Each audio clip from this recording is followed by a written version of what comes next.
Assalamualaikum warahmatullahi wabarakatuh. Salam sejahtera bagi kita semua. Selamat malam, selamat bertemu kembali di dalam acara Ziklab Amta Market Review. Ya, menghadapi weekend panjang ini, libur panjang, ya, serta menghadapi bulan puasa. Dan lihat pesertanya di sini masih sedikit. Itu pertama mungkin mereka masih pada macet di jalan ya. Saya lihat istri saya juga pulang praktek, tadi lama banget, macet banget di jalan karena mungkin mau libur. Terutama ke arah luar kota ya. Selanjutnya juga biasanya mereka masih bekerja, ya. Biasanya nanti pada ah, menjelang jam 8 malam baru pada hadir ya. Dan mungkin sebagian juga sudah memanfaatkan libur panjang. Baik, kita mulai acara ini. Perkenankan saya menyampaikan agenda untuk malam ini.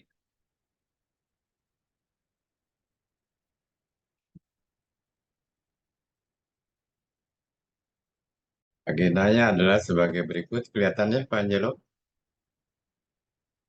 Kelihatan yang Baik, sekarang pertama seperti biasanya ulasan IHSG secara big pictures kita lihat dari Allied Wave prognosis ya.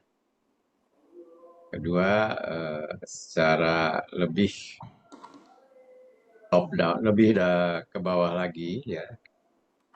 Kita akan melihat juga IHSG yang dibahas berdasarkan ini secara short term oleh AMTA ya, di mana dalam acara AMTA ini di samping juga akan membahas IHSG, akan juga dibahas saham-saham output yang kira-kira hari Rabu yang akan datang ya, dan selanjutnya itu akan menguat ya.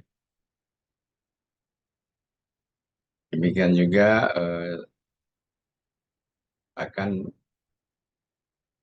Pak Angelo akan menjawab pertanyaan-pertanyaan dari ibu-ibu dan bapak-bapak sekalian yang disampaikan di dalam kolom chat. Selanjutnya kita sedikit 2-3 menit akan menyampaikan preview Ichimoku Seminar yang akan kita adakan di dalam bulan Ramadan yang akan datang. Nah, setelah itu eh, kita akan melihat juga aplikasi di Club ya yang akan terutama biasanya kita sampaikan tentang saham-saham yang memberikan tanda price and volume breakout. Selanjutnya yang terakhir adalah tanya jawab dan diskusi bebas dengan PIPMI Team ya.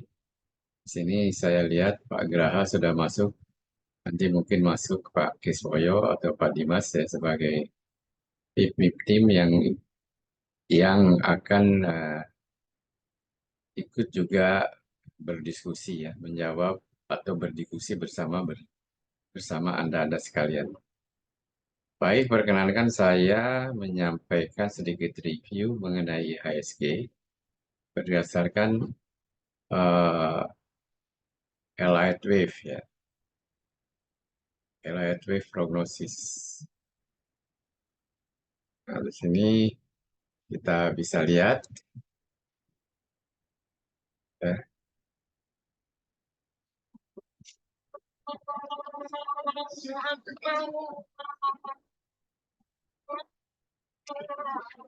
kita lihat Allied Wave prognosis ya. Dan saya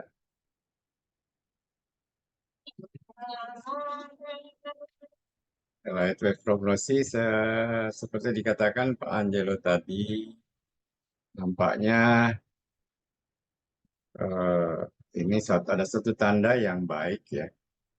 Kalau kita lihat bersama di sini bahwa IHSG hari ini sempat menembus all time high. Apa itu all time high? Yaitu angka tertinggi sepanjang waktu. Nanti bisa kita lihat di sini ya. Nah ini, di sini itu atas ya, batas atas yang kita lihat.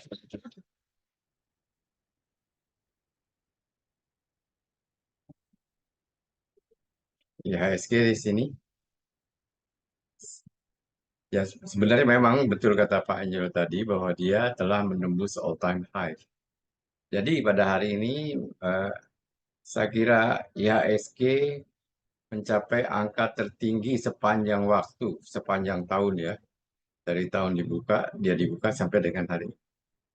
Hari ini dia ditutup di angka 7.300 sekian.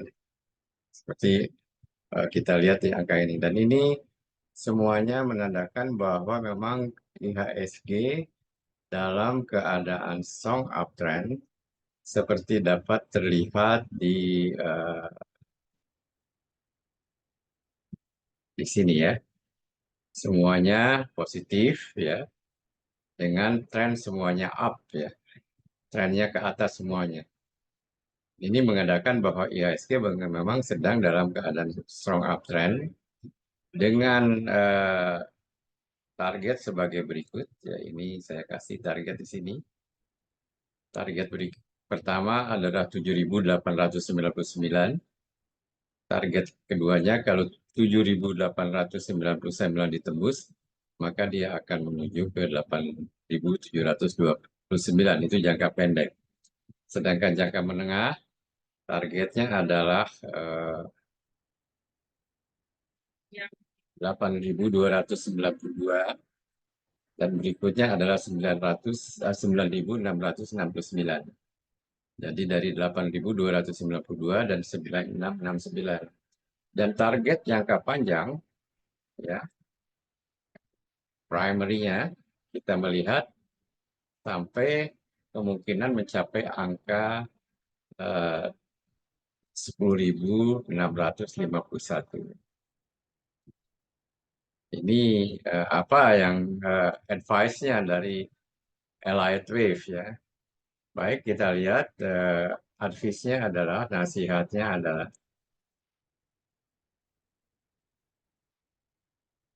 buy. Jadi adalah nasihatnya adalah buy. Karena seperti ditunjukkan tadi di gambar ini, semuanya dalam keadaan sedang strong uptrend. Strong uptrend ini ditunjukkan oleh, kita lihat semua tanda-tanda menunjukkan positif dan uptrend. Ini artinya dalam keadaan strong uptrend. Lalu komentarnya apa ya? Dia IHSG dalam keadaan sinyal sangat positif. Ya, ketiga wave, ya, ketiga gelombang meningkatkan, memperlihatkan suatu tren yang sangat positif, ya, yang mengatakan bahwa target-targetnya belum dicapai. Target belum dicapai dapat kita lihat di dalam persentase ini. Ya, target belum dicapai dapat dilihat di dalam angka akan persentasi. Ya, sini. Ya. Nah, ini saya kasih kotak angka persentasinya. Bayangkan IHSG sekarang di sekitar 7.300. Ini baru tercapai 61% dari 100%. Oleh karena itu, ya, masih ada upside potensial menuju ke 7.899. Jadi sekarang ini targetnya belum tercapai, ya, target uptrendnya. Demikian juga intermediate time frame, jangka menengah ya, targetnya baru mencapai 36%. Jadi ada peluang lagi sekitar 64% untuk naik. Demikian juga jangka panjang targetnya baru 40%. Ya. Kalau kita kita lihat angka 355 di atas ini mengatakan bahwa ini adalah angka-angka yang menunjukkan istilahnya uptrend ya. 3 dan 5 adalah angka-angka uptrend. Kalau kita lihat gambar Elliott wave ya, di mana angka 3 dan 5 nanti saya ini coba gambarkan ya. Kalau gambar Elliott wave di mana angka 3 dan 5 adalah seperti ini. Ini, sorry,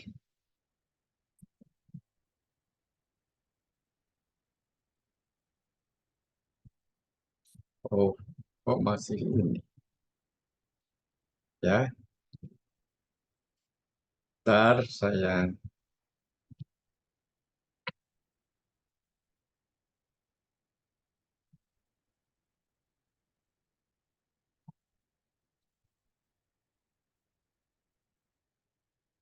kalau saya gambarkan Elliott wave ya, ini wave satu. Setelah wave satu dia akan koreksi, di mana koreksi ini tidak akan melebihi angka terendah sebelumnya. Ya. Setelah wave satu, dia akan menuju ke wave 2. Ini wave correction. Ini aksi, ini koreksi. Ya. Selanjutnya dia akan wave 3. Nah, ini wave 3 ini seperti ditunjukkan oleh angka di sini. Wave 3 biasanya adalah merupakan wave terpanjang di antara wave-wave yang lain. Setelah wave 3, dia koreksi ada lagi ke koreksi wave 4. Lalu wave 4 ya, lalu wave 5. Nah, di sini kita lihat wave 1 sudah lewat ya, tetapi kita masih berada di wave 2, wave 3 maaf. Ini wave 3 dan wave 3 ini baru mencapai 61%. Ya, intermediate di wave 5 baru mencapai 30%, 36%. Jadi masih ada upside potensial lainnya ya. Dimana kita bisa lihat lagi di sini.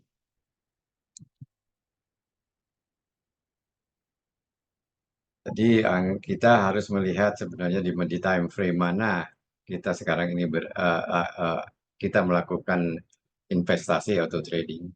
Kalau investasinya di jangka pendek, maka tadi target targetnya adalah 7.880 sekian. Di jangka menengah, targetnya adalah 8.900 tadi, atau 8.829. Dan di jangka panjang sekali, IHSG bisa mencapai 10.000 sekian ke atas.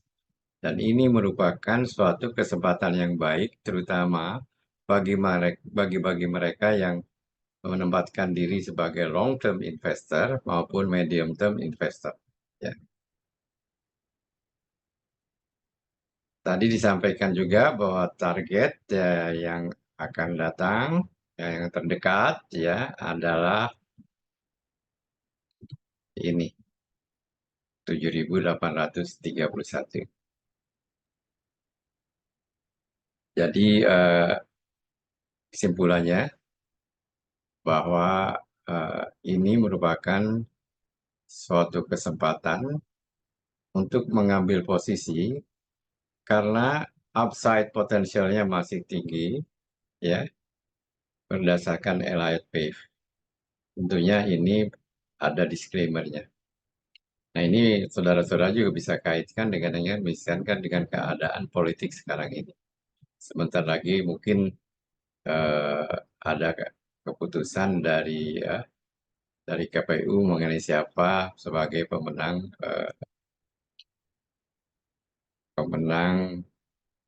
pemilu ya.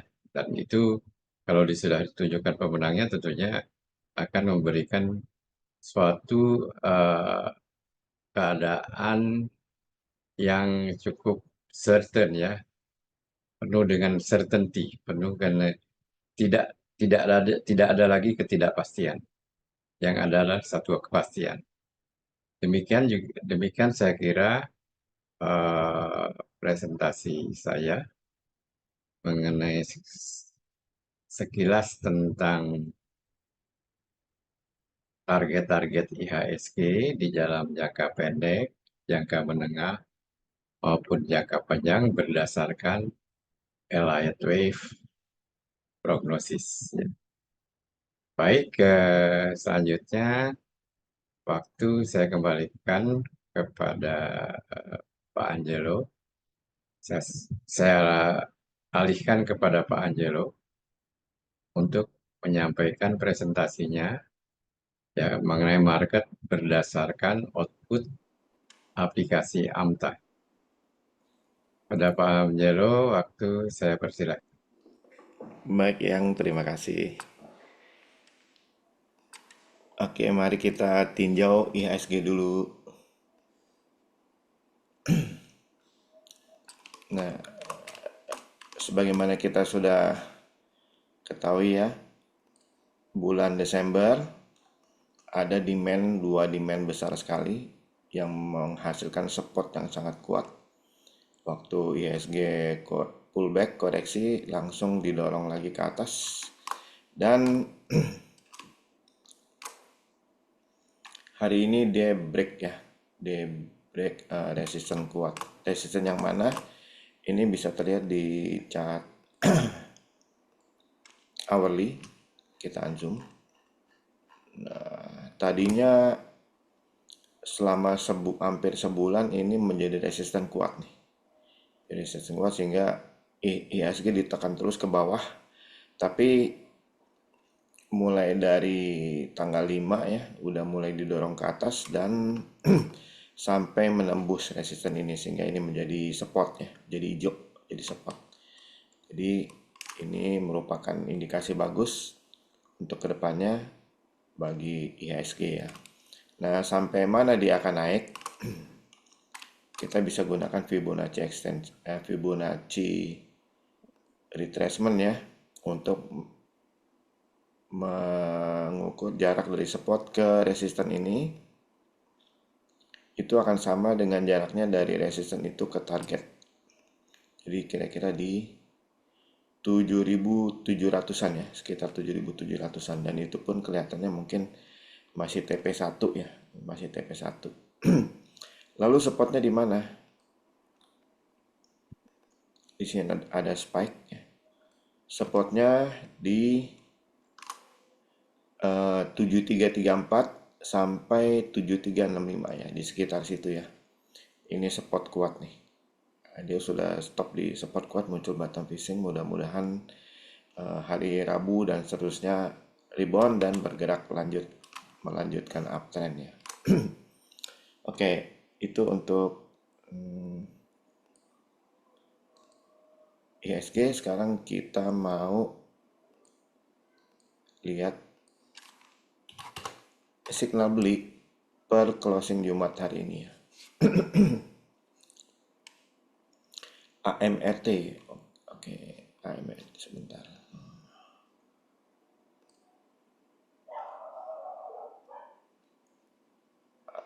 Sebentar ya, ini ada yang kelupaan.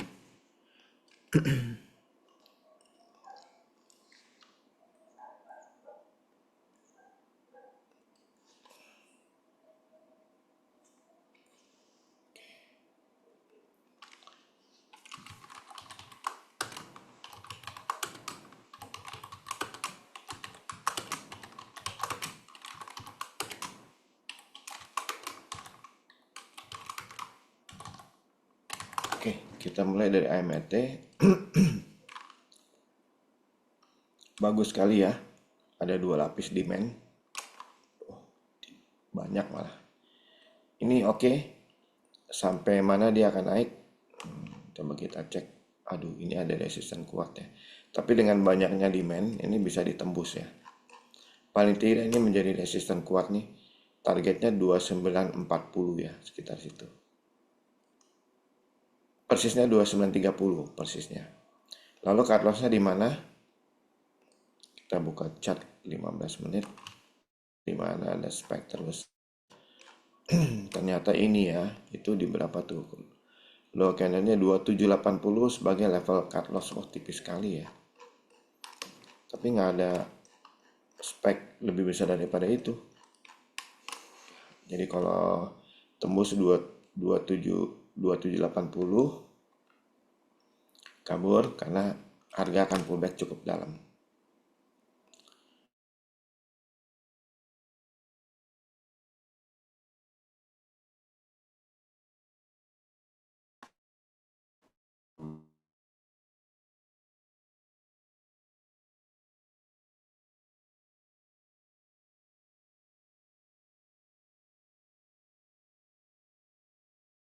Karena durasinya 3 sampai 7 hari ya. Sementara BBRI trading range-nya cuma 6% per 5 hari. Berarti targetnya 6650. Lalu cut loss-nya di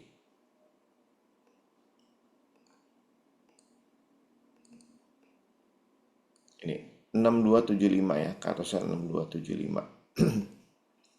Berikutnya BMTR. BMTR jangan, ini akan berat.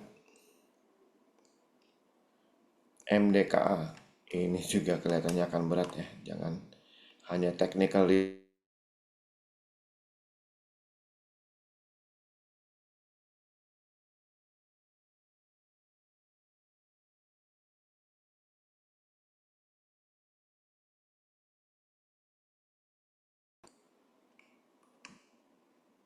Nah, ini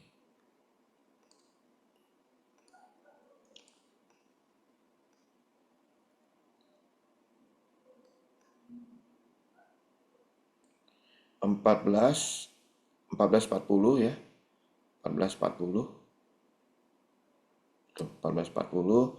Lalu cut loss-nya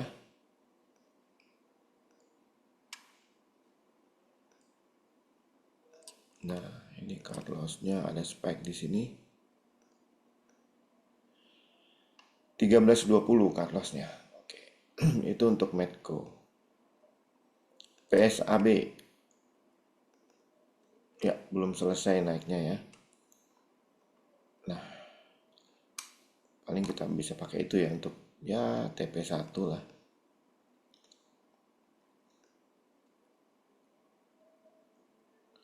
Targetnya 220, cut loss-nya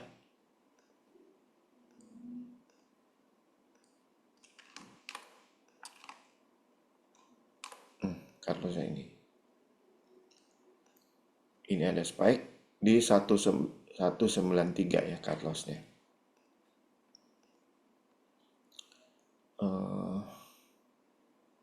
Pegas. Oke, bagus nih. Aduh, ini berat ya. Jadi kelihatannya berat, jangan. Tapi ini udah lewat 3 bulan. Kita lihat dulu di hourly ya. Kalau lewat 3 bulan nggak terlalu valid. Oke. Ya, naiknya nggak jauh ya, 1170. Cut loss-nya di 1105 ya, cut loss-nya.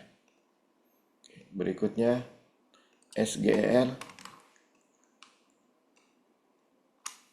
Nah, ini ada resisten jadi 2440 kira-kira.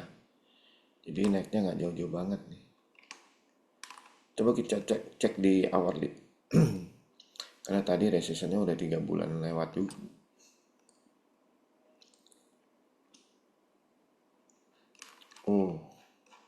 Kelihatannya akan rada berat nih ya. Selling pressure-nya banyak. Demand-nya ya baru itu. Ada 2 juga sih. Coba ada demand baru nggak? Oh, ada demand baru. Berarti oke nih. Kemana naiknya?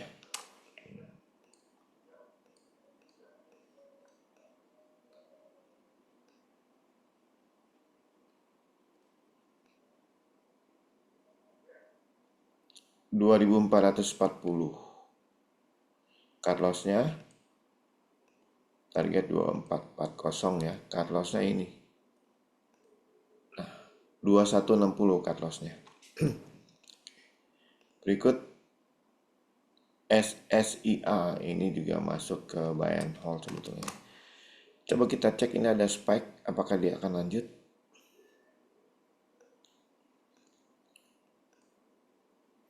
Ya, lanjut ya.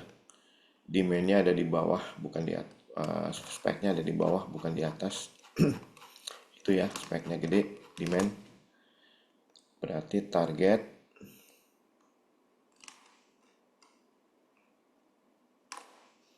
ini ke itu ya, resisten.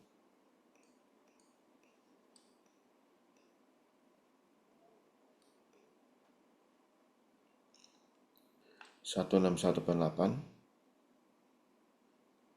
Targetnya di 690. Cut loss-nya di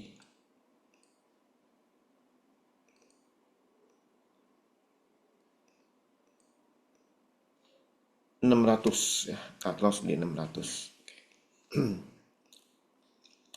Oke, udah habis ya. Yang hot big player sekarang.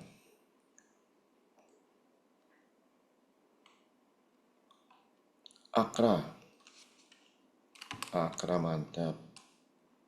Untuk swing trading, coba ini langsung dipakai aja dari daily.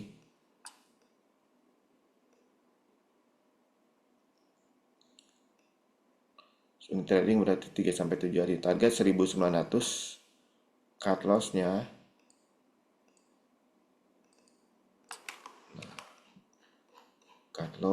cari volume spike. Nah itu. Ini ya. Cut loss 1700 ya. Di bawah itu kabur. DSNG.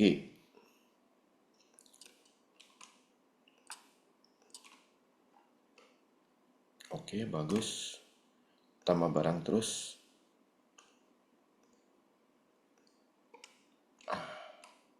Target. Aduh. Ini ya.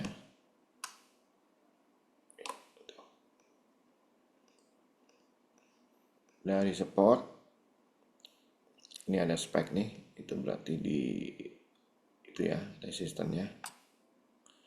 Targetnya di 650 target. Cut loss-nya di agak jauh nih. 535 ya, cut loss-nya 535. Oke. ITMG. Beli di atas. Ini juga reset tipis ya, jadi untuk profitnya nggak terlalu gede. Tapi kita bisa pakai ya. Mahal nih saham. Dari support ke resisten. Naiknya sampai ke 28300. Pasti nggak gede itu profitnya. Cut loss-nya ini dia. 27675. 276 udah tembus ya. Berarti bukan itu. Ini nih. Wah, jauh lagi. 27125 ya. 27125 itu cut loss-nya di sini. Agak jauh. Berikutnya Java. Coba cek apakah lanjut. Pullback.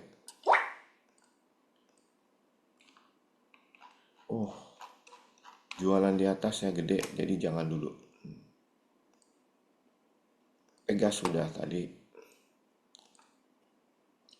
Satu nih. Cakep ya. Mulai liquid dia, tadinya nggak liquid tuh. Oke, swing tradingnya target berapa? Ini hitungannya TP1 sih. TP1 di 160 ya.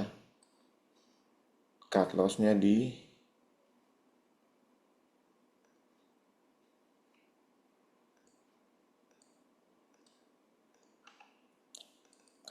di berapa? Nah, ini dia. Cut loss-nya di 138. 138 cut loss. Oke.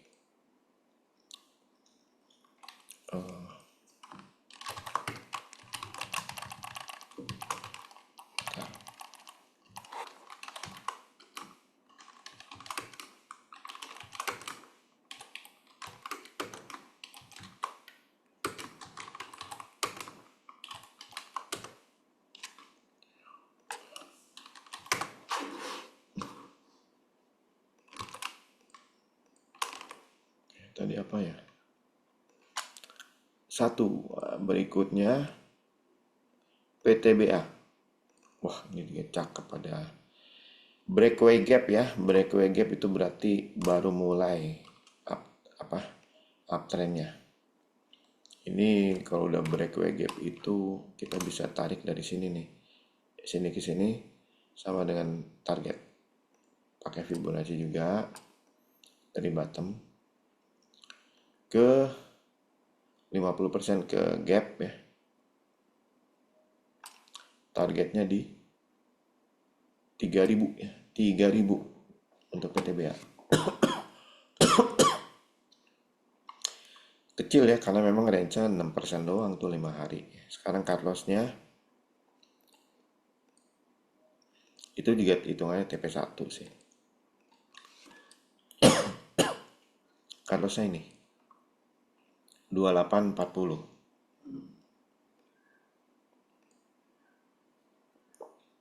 Habis ya.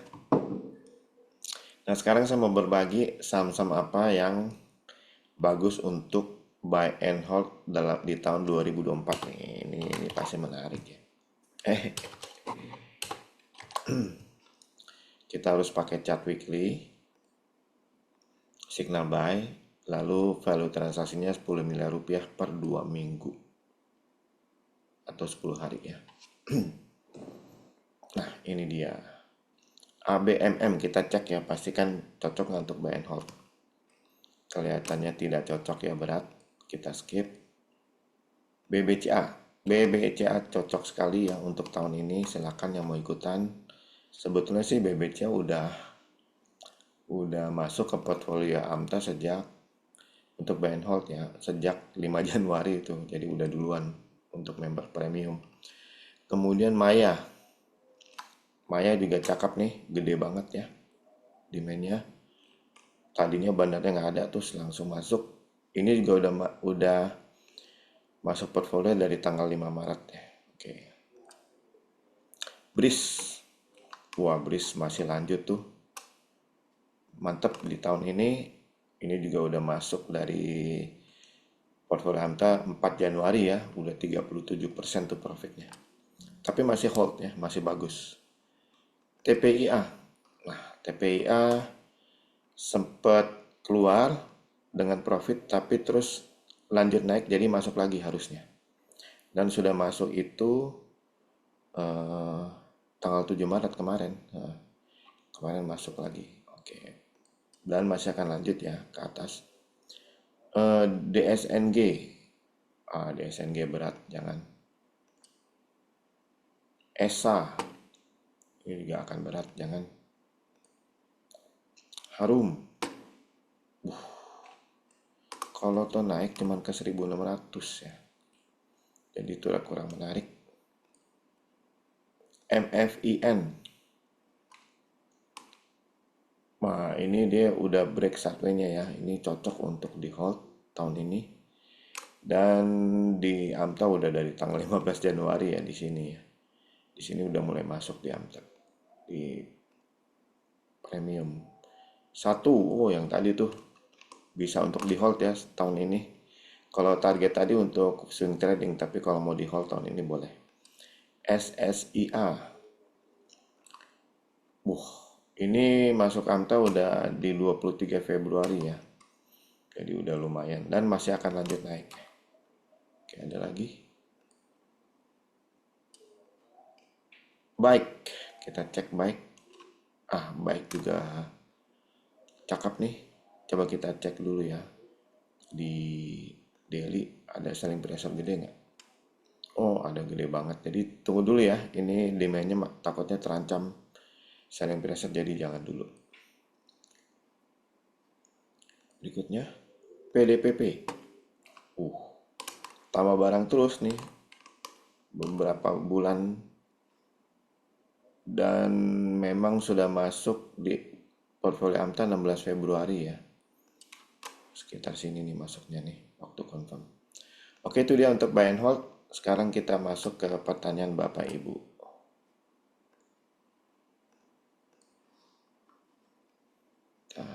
Mana tadi?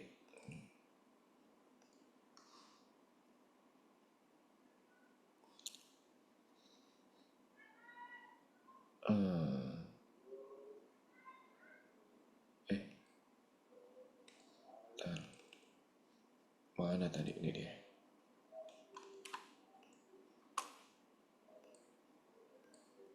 Oke, kita mulai dari PNBS Pak Anto. Saya catat dulu deh. Catat dulu.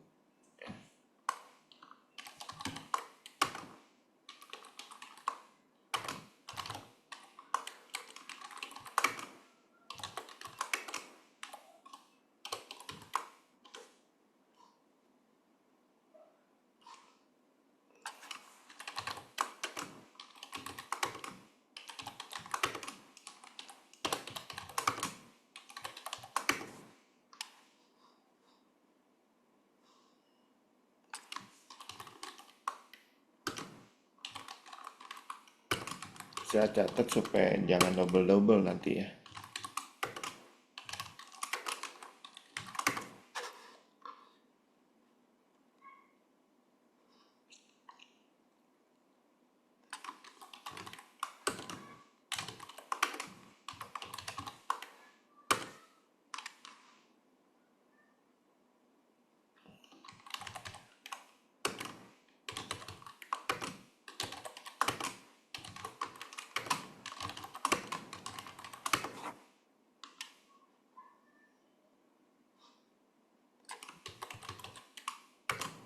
Angelo, saya bantuin aja Pak Angelo. Ya, oh, udah tanggung nih dikit lagi. Oh, saya tanggung. Jadi saya bisa sortir, jadi saya nggak akan jawab satu saham dua kali ulas gitu. Siap, siap, siap. Oke, SDN, PBB. Nah, kalau saya sortir kan ketahuan nih bahwa udah. Udah, jadi ditutup ya, terakhir ya. Terakhir BBB ya.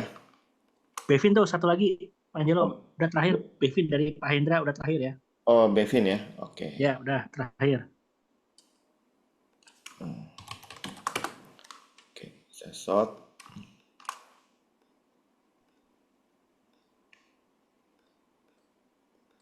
Oke, kita mulai dari Akro ya. Akro.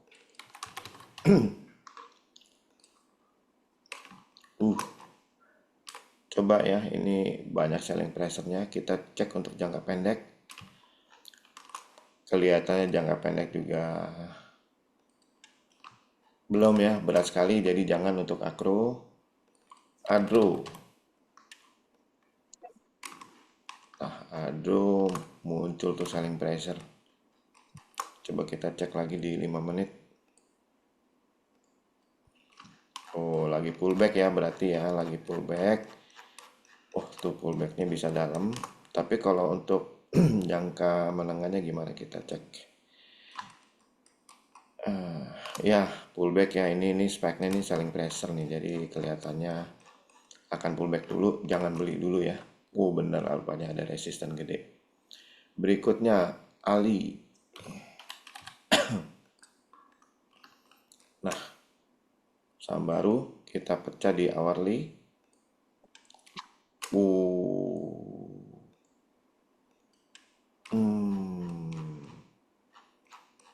Mana selling pressure? Oh, cuman itu ya. Jadi kayaknya ini walaupun lebih besar demand, tapi kelihatannya selling pressure-nya muncul bertahap ya. Jadi kelihatannya masih akan berat. Jadi jangan dulu. AMMN aman. Oh, aman berat nih. Jadi jangan ya untuk aman. Cek dulu hourly. Ya, lagi mau pullback dulu nih ke sekitar 8.100 ya. Jangan dulu. Astra, technical rebound doang ya Astra ya, terus langsung jualan di atas sadis, jangan. BBYB. Nah, ini baru cakep. Cakep ya. Coba cek daily.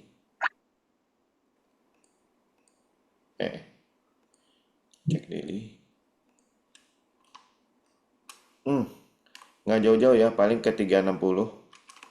Ada selling pressure tuh, gede banget. Sekitar 360-an ya, atau 360 sampai ya sekitar 420 lah, sekitar segitu. Silakan sih BBB ya, cuman ada itu gede tuh, selling pressure gede. Terus beef. Ini juga oke. Baru break tuh. Lanjut kah? Cek 1 menit. Tadi pagi apa tuh? Ada spike gede.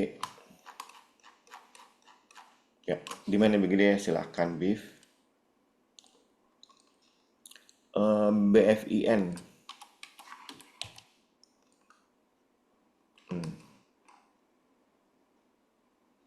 Bagus juga, tapi lagi pullback ya. Coba cek hourly. Ya, lagi pullback ya. Akan pullback ke berapa? Sekitar 12.45 ke atas ya. Gede banget demandnya di situ. Jadi kalau mau beli, buy on weakness aja nanti. BRPT.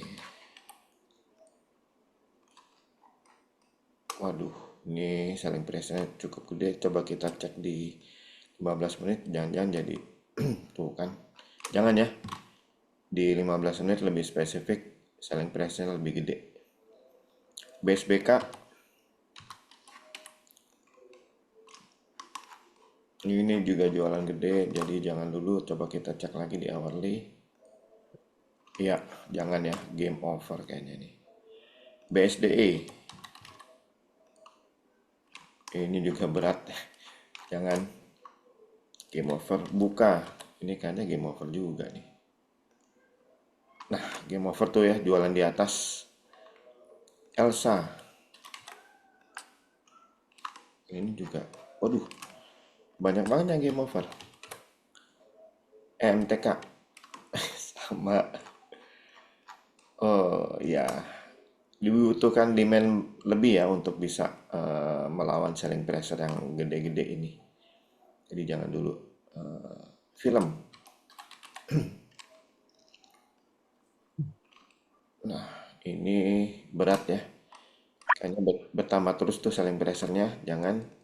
GDST. Ini ada spike. Coba kita cek di 1 menit. Apakah akan lanjut? Oh, ternyata jualan di atas. Sebentar, di 1 menit gimana? Itu nambah barang.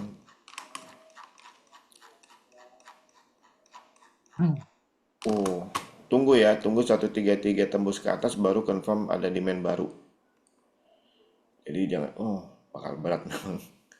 GDST. GJTL.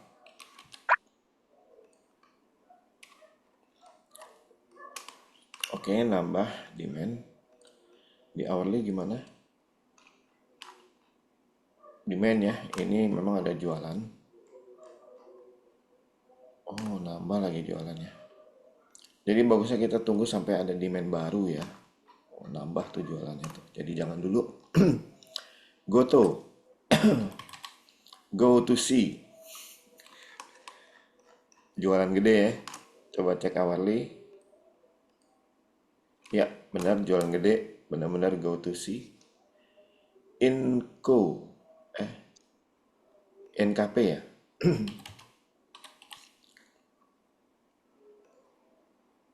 Ya, sayang sekali jualan ya. Jangan dulu. Isat. Nah, ISAT nih mulai bergerak, kelihatannya oke. Betul ya, ISAT belum selesai naiknya, silakan. Kalau tahu turun paling cuman pullback. JSMR, nah ini dia lagi mau pullback nih. Cek di 15 menit.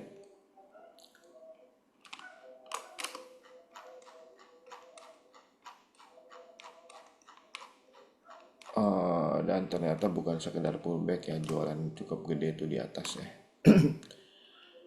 Eh, Mark, Mark juga pullback dulu ya, mungkin pullbacknya ke sekitar sini ya, 820, 830. MIDI, MIDI juga akan pullback dulu, mungkin ke sekitar sini ya, 420-an. Mayora,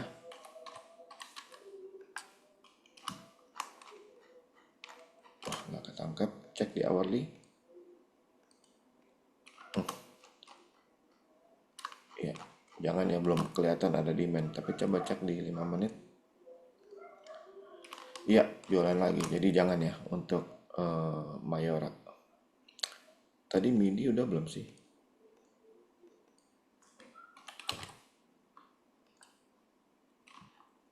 MIDI, nah ini demandnya gede. Cek hourly. Mana tadi di bawah? Oh ternyata enggak ya. Jualan di atas, jadi jangan dulu untuk MIDI. Nice. Nah, coba cek ya, ini apa nih?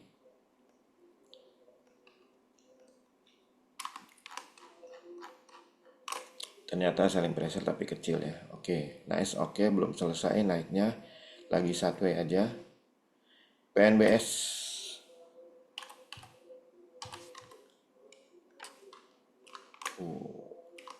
Demand.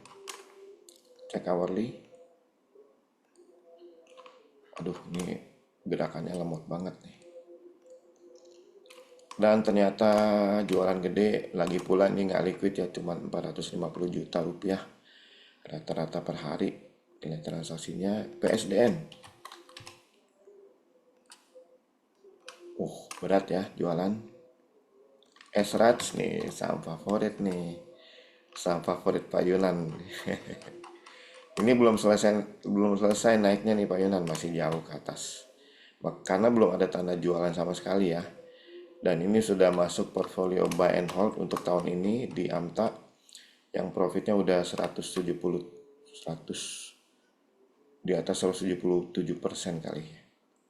Oke, VKTR.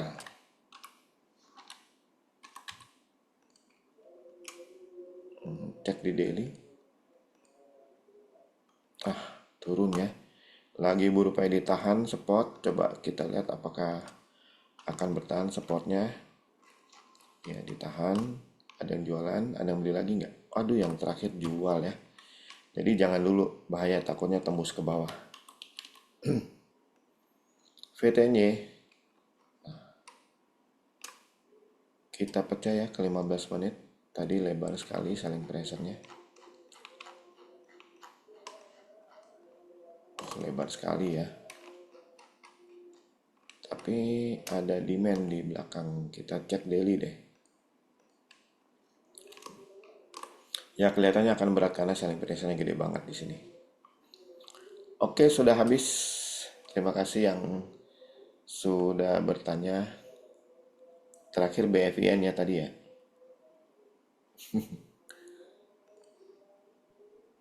Terima kasih Pak Nyelo. Sudah selesai?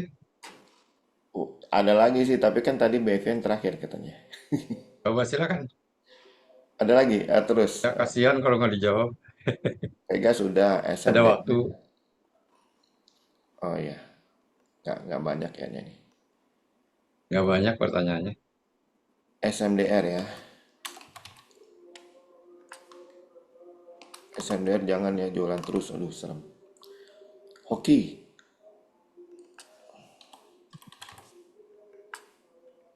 Ini juga jualannya. Demand-nya masih jauh di bawah dan dia jualan terus, jadi jangan dulu ya, berat. Ah,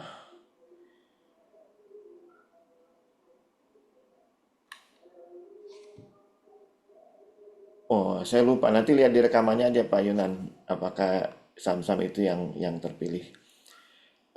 Kriteria buy and hold, Pak Edi Gunawan, kita lihat di chart weekly. Kalau chart weekly bagus, cek lagi di daily, cek lagi di hourly. Kalau oke ya itu untuk buy and hold setahun ya. Oke, cukup jelas. Baik, Terima kasih. terima kasih Pak Angelo atas presentasinya. Mudah-mudahan eh tadi ya saya spotlight Pak Kiswoyo dulu. Baik, malam Pak Kis, selamat Ya, bergabung. malam-malam ya. Sorry, agak telat ya. Ya, baik, selanjutnya seperti sesuai dengan acara ya, saya share dulu acara kita hari ini. Oh, maaf, salah. Sesuai dengan acara, maka kita akan preview Ichimoku Seminar. Nah, sesuai dengan permintaan beberapa anggota PIPMI ya, yang akan kita adakan selama di dalam waktu bulan Ramadan ini. Tadi apa itu Cimoku, kita sedikit review ya.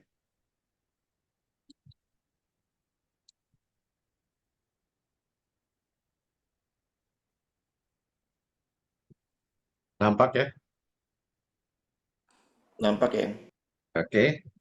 Sesuai dengan permintaan, maka kita akan adakan, sebetulnya ini saya salah nih bikin nama basic.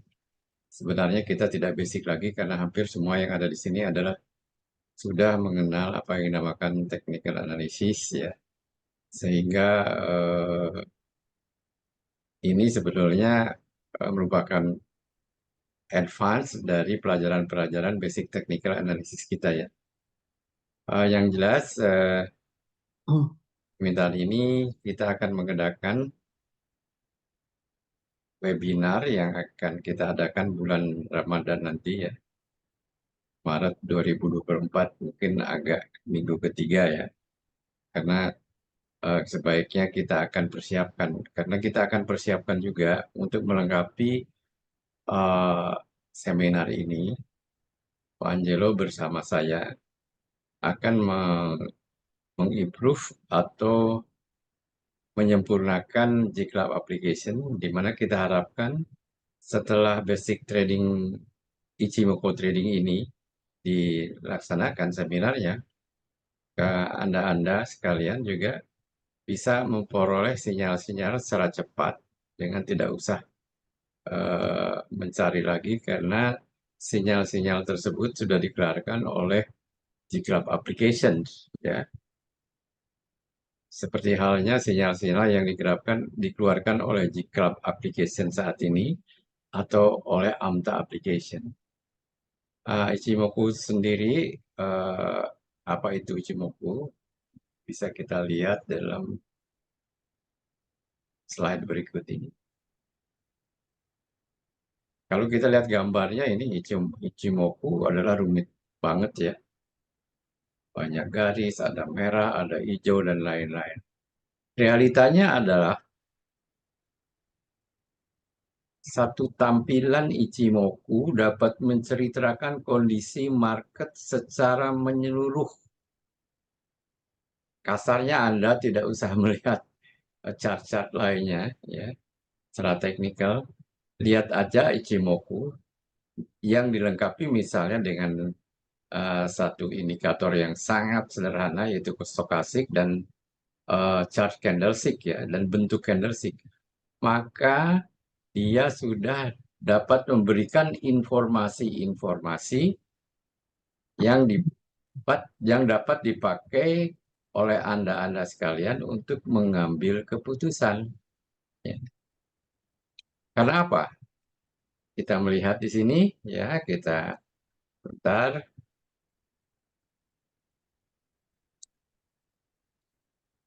Ichimoku dapat menunjukkan arah market apakah sedang bullish, bearish, ataukah konsolidasi.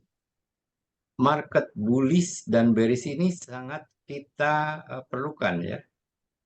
Situasi apakah market sedang bullish, apakah sedang bearish, apakah sedang konsolidatif, itu sangat kita perlukan informasinya. Karena ini akan menentukan taktik dan strategi trading yang akan kita pakai. Kita mengenal misalnya di dalam waktu bullish, taktik dan strategi tradingnya adalah let profit run, ya. Let profit run. Sedangkan pada waktu bullish, sedangkan pada waktu bearish adalah hit and run, perang gerilya, serang lari, serang lari, serang lari. Nah, kapan bullish atau bearish dapat kita lihat dengan melihat apakah harga itu di atas warna hijau atau merah ini atau di bawah. Dia bullish kalau harganya, grafik harganya ini berada di atas warna awan. Yang saya sebutkan awan di sini adalah awan kumo ya, awan hijau dan awan merah. Kalau di atas awan ini harganya, maka dapat dikatakan di market sedang bullish. Dan strategi yang kita bisa laksanakan adalah let profit run. Ya. Lalu, apa lagi yang dapat ditunjukkan oleh chart yang kelihatannya rumit ini? Dengan melihat letaknya bahwa harga di sini ini ya, di bawah awan yang merah ya, dia sedang dalam keadaan bearish. Jadi hati-hati. Ini hit and run, batasi profit Anda. Ya. Lalu dia dapat menunjukkan garis support dan resistance. Semua garis yang ada di sini ya, dia tuh ada garis hijau, merah, ada batas awan atas, ada batas awan bawah. Semuanya dapat menunjukkan garis support dan resistance dalam satu tampilan saja. Lalu, seperti halnya moving average indicator, perpotongan garis-garis tersebut, ya, apapun garisnya, dapat menunjukkan sinyal beli atau jual. Dengan hanya melihat gambar ini saja, informasi itu sudah kita dapat peroleh. Sudah dapat kita peroleh. Ya. Lalu, dapat menunjukkan pembalikan tren dari bullish ke bearish, dari bearish ke bullish. Ya. Misalnya harganya dari atas masuk ke daerah awan ini. Ini berarti kita harus satu hati-hati. Karena dari atas masuk ke menyelam ke awan, artinya kemungkinan besar dia akan bearish. Kalau dari keadaan bearish menembus awan ke atas, ya, masuk awan ke atas, artinya apa? Dari keadaan bearish akan menjadi keadaan bullish atau didahului dengan konsolidasi dulu. Ya. Yang terpenting lagi, Ichimoku dapat menunjukkan kekuatan tren terutama dengan kehadiran awan kumo.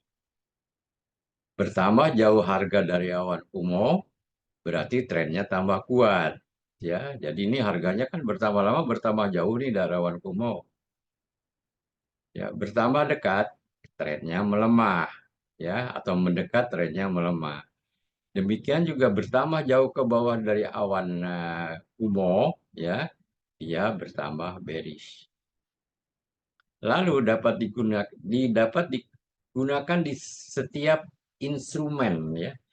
Apakah itu saham, apakah itu forex, apakah itu option, apakah itu Bitcoin, dan di dalam setiap time frame, apakah menit, jam-jaman, hari, minggu, maupun bulan. Dengan hanya merubah time frame di chart-chart Anda, ya, yang ada di online trading system Anda dari daily ke weekly, dari weekly ke monthly, dari monthly ke minute, dari minute ke intraday, maka Ichimoku itu akan mengikuti, selalu akan ada. Di situ akan Anda melihatkan, misalnya di dalam 15 menit chart, ya, chart 15 menit, apakah dia sedang bullish, apakah dia sedang bearish. Itu yang bisa ditunjukkan juga oleh Chimo. Jika kita menggunakan Ichimoku, maka hampir tidak perlu menggunakan puluhan bahkan ratusan indikator lainnya. Cukup satu Ichimoku tampilan ini saja. Kita sudah dapat mengambil keputusan. Nah, lebih sederhana lagi, rencananya Pak Angelo dan saya akan memperkenalkan kembali sinyal buy and sell signal yang dikeluarkan oleh Ichimoku yang kita akan masukkan ke dalam G-Club applications. Jadi nanti lagi kasarnya udah Anda tidak usah lihat ini lagi.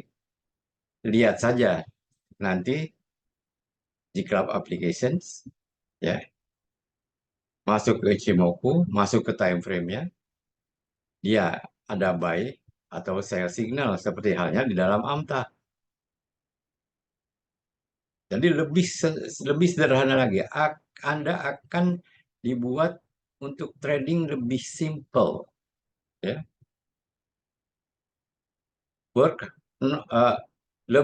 Trading lebih cerdik, work smarter, trading smarter, not harder. Pertama adalah misalnya tanpa aplikasi saja Anda sudah bisa melihat bahwa saham A apakah sedang dalam keadaan bearish, ada buy signal, ada sell signal atau tidak. Kalau dalam keadaan bearish ada buy signal, apa yang harus Anda lakukan? Taktiknya adalah hit and run. Jangan sekali-kali menentukan target profit yang terlalu tinggi dan tentukan stop loss yang ketat. Itu salah satu strategi dalam trading bearish. Demikian juga dalam trading bullish, ya. Dengan melihat satu tampilan chart ini, Anda bisa mengetahui bahwa jika harga berada di atas awan ini, maka Anda trading lebih aman. Anda bisa mentargetkan profit yang lebih tinggi, ya. Kita lebih sederhanakan lagi. Anda tidak usah bekerja lebih keras lagi. Kita akan siapkan, ya, nanti kan banyak saham nih. Ya. Anda tidak usah melihat saham satu halaman demi halaman lagi. Akan tetapi kita akan siapkan, udah sinyalnya aja. Saham BBRI bagaimana, BMRI bagaimana, saham satu bagaimana, saham brand bagaimana, apakah sinyalnya beli atau jual ada atau tidak, atau netral, langsung akan kelihatan. Anda tinggal ngecek. Meskipun misalnya satu saham ada tanda jual beli, tanda beli, tentunya Anda tidak boleh terima begitu saja. Anda lihat lagi dulu chartnya, baru ngambil keputusan. Jangan tergesa-gesa. Hanya untuk memastikan apakah sinyal yang dikeluarkan oleh aplikasi itu benar atau tidak, Anda tinggal melihat chartnya. Anda tidak usah mencari chart satu persatu, lihat saja G-Club Applications, Anda akan melihat saham-saham apa saja yang sinyal beli dan jualnya berdasarkan Ichimoku indikator itu ada, ya. Anda tinggal pilih. Nah, sekarang inilah sebenarnya preview yang ingin saya sampaikan. Dengan sendirinya apa yang saya sampaikan ini masih merupakan pengenalan. Lebih Detailnya saya akan menerangkan Ichimoku secara lebih rinci nanti dalam seminar yang akan datang. Sehingga Anda benar-benar yakin atau percaya ya bahwa sinyal-sinyal itu berasal dari mana. Ya. Lalu apa yang dikatakan Ichimoku, apa yang dikatakan garis-garis yang berada di dalamnya, maka akan kita tampilkan dalam suatu seminar yang akan kita adakan bulan Ramadan nanti. Nah, ini banyak sekali ya yang akan kita sampaikan kepada Anda. Garis-garis itu misalnya, rumusnya bagaimana? Garis-garis itu rumusnya misalnya berdasarkan moving average saja, tapi berbeda rumusnya dengan moving average biasa. Mengapa demikian?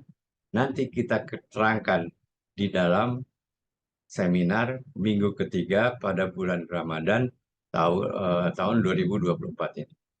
Saya kira demikian review saya mengenai rencana seminar dari Ichimoku. Silakan kalau ada pertanyaan.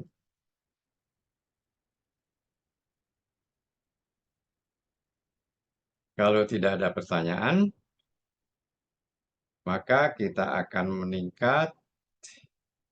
Pak Angelo bisa mengeluarkan trading J-Cloud application atau tidak? Tolong dilihat price and volume breakout dengan filter satu apa 1 billion, Pak Angelo. Oh, oke yang. Nanti dilihat berdasarkan chartnya.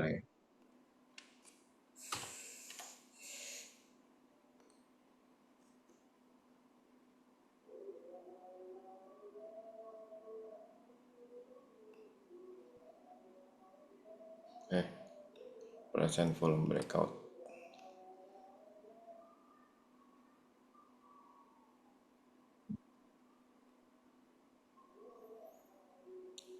Ma Maya,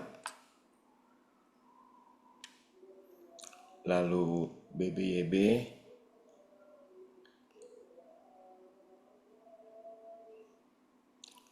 terus MSKY, terus SSIA,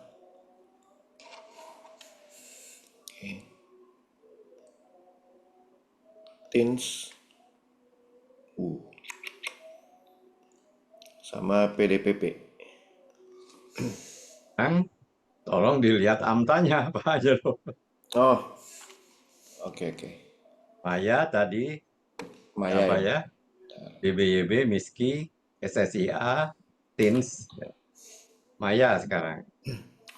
Maya oke ya, ini termasuk yang buy and hold ya untuk tahun ini.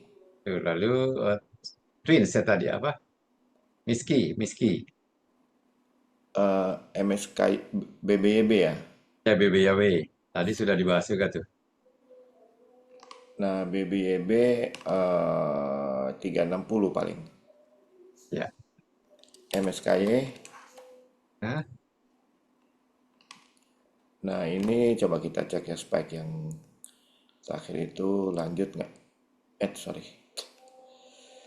5 menit. Ya, lanjut ya naik. Berarti targetnya 360 itu. ya. TINS. Sorry, bukan 360 tapi 140 kira-kira. TINS.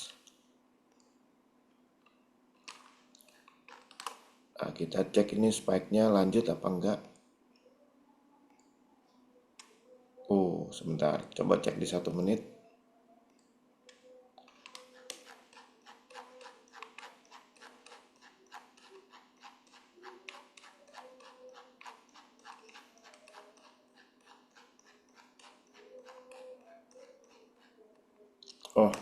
Gedean demand ya. Jadi bisa lanjut untuk TINS. Apalagi tadi ya? PDPP apa? PDPP. PDPP Tadi itu. juga yang buy and hold ya tadi. Ya. Termasuk yang bagus sekali ya. Betul. Itu Saya kira dengan misalnya eh, tadi kalau saya pakai mungkin 5 billion ya, screeningnya bukan 1 billion, mungkin tidak akan ketemu, tapi saya turunkan menjadi 1 billion. Ya, ini kan bagaimanapun merupakan satu kesempatan terutama bagi mereka-mereka yang bermain di saham penny stock ya. Jadi biasanya price and volume breakout. Kalau saya cari itu biasanya cari saham-saham penny stock. Nah, demikian. Nah, saya mohon mungkin Pak Angelo lihat indikator ini price popular indicator dari ini. Popular indicator dari ini aja. Nih. Jangan dari situ Pak Angelo, dari halaman utama aja. Oh. Nah, itu kan ada popular indicator. Hmm. Lalu di screen di filter pakai stokastik. Nah, ini untuk apa swing trading ya. Itu IMAS, MBMA, LPPF. Silakan nanti Anda lihat di YouTube. Nah, karena ini swing trading, silakan chartnya Anda lihat sendiri-sendiri. Nah, lihat apakah misalnya ini yang menyatakan stochastic buy signal. Yang harus Anda lihat adalah posisinya terhadap Bollinger Band. Alangkah baiknya kalau itu di middle bands atau di lower bands. Alangkah baiknya lagi kalau candlestick-nya memberikan tanda sinyal beli ya, di mana diikuti oleh stokastik oleh candlestick warna hijau. Mungkin coba satu aja diklik MBMA. Nah kan, nah, ini MBMA stokastik buy signal, tapi hati-hati ya, boleh karena candlestick-nya Pak Angelo lihat kan tidak mendukung ya. Ya. Nah, stokastiknya adalah bearish engulfing. Jadi hati-hati meskipun ada buy signal. Stokastiknya, candlestick-nya tidak mendukung di situ. Nah, ini dapat dikatakan bahwa meskipun tidak mendukung, karena posisinya betul-betul dalam keadaan oversold, ini perlu diamati untuk melakukan swing trading. Saya kira nanti bisa dilihat rekamannya. Silakan Anda lihat satu persatu saham-saham yang ada rekaman tersebut. Selanjutnya kita meningkat kepada diskusi ya. Barangkali ada pertanyaan di sini juga ada Pak Kiswoyo atau Pak Kiswoyo ada tambahan atau tidak? Oh dia sedang ke belakang gitu. Dimatiin itunya apa videonya. Ya, gimana yang? Sorry, lagi nyolok Ada laptop tambahan dulu. masukan untuk Kani? Tolong dibuka itunya Pak Kiswoyo Ya, sorry. videonya. Nah, ya, tadi nyolok laptop dulu, lowbat. Ya, silakan Pak Kiswoyo, ada hal yang perlu dibahas. Kalau saya mungkin melanjutkan yang PBV kemarin ya. Jadi, seperti saya bahas di grup, bagi yang mau menggunakan grafik PBV, saya mohon untuk berhati-hati.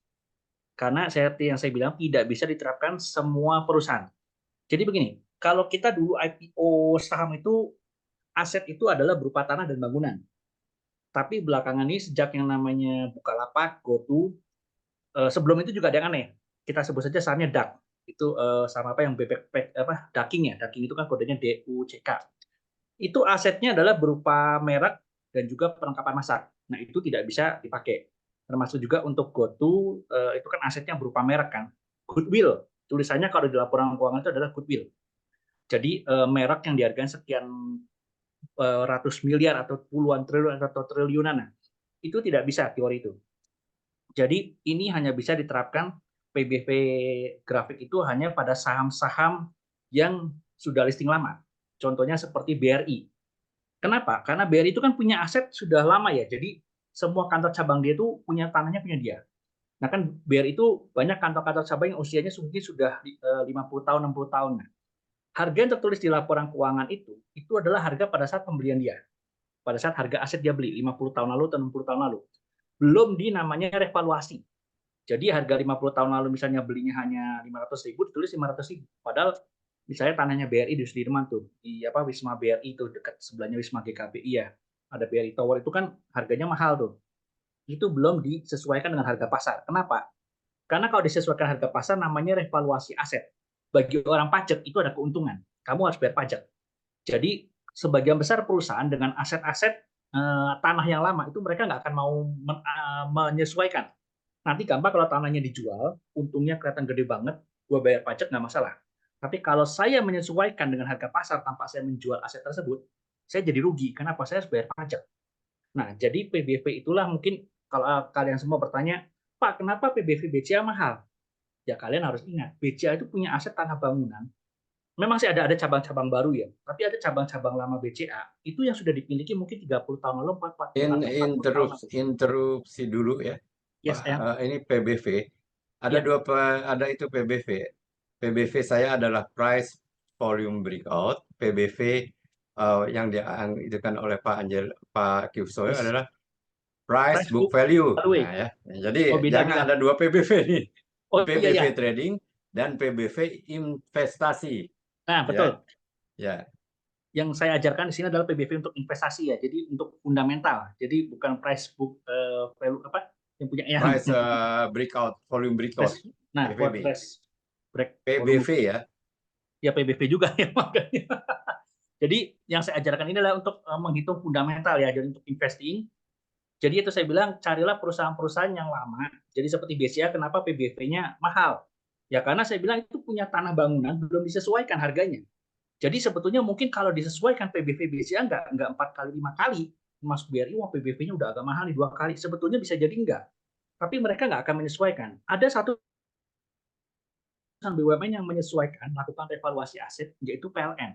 Karena apa rasio utangnya kegedean, orang-orang waktu itu ada kalau nggak salah zaman Presiden SBY ya, itu mereka ada ancaman kan PLN itu selalu butuh uang kan, butuh utang, menerbit obligasi sampai satu titik ada banyak pihak tidak mau membeli obligasi PLN karena dianggap ini asetnya kecil, PBV-nya kecil, kok udah utang begini gede.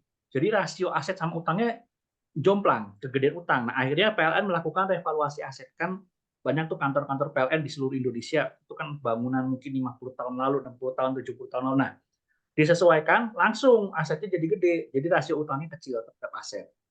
Nah, itu biasanya kalau perusahaan melakukan revaluasi aset, bayar pajak mereka rela karena ada kepentingan biasanya tuh menerbitkan utang agar rasio aset dengan utangnya tidak terlalu jauh. Jadi, oh tenang, aset saya masih ada 100T, utang saya kan semua mengajukan obligasi 1T, aman kan?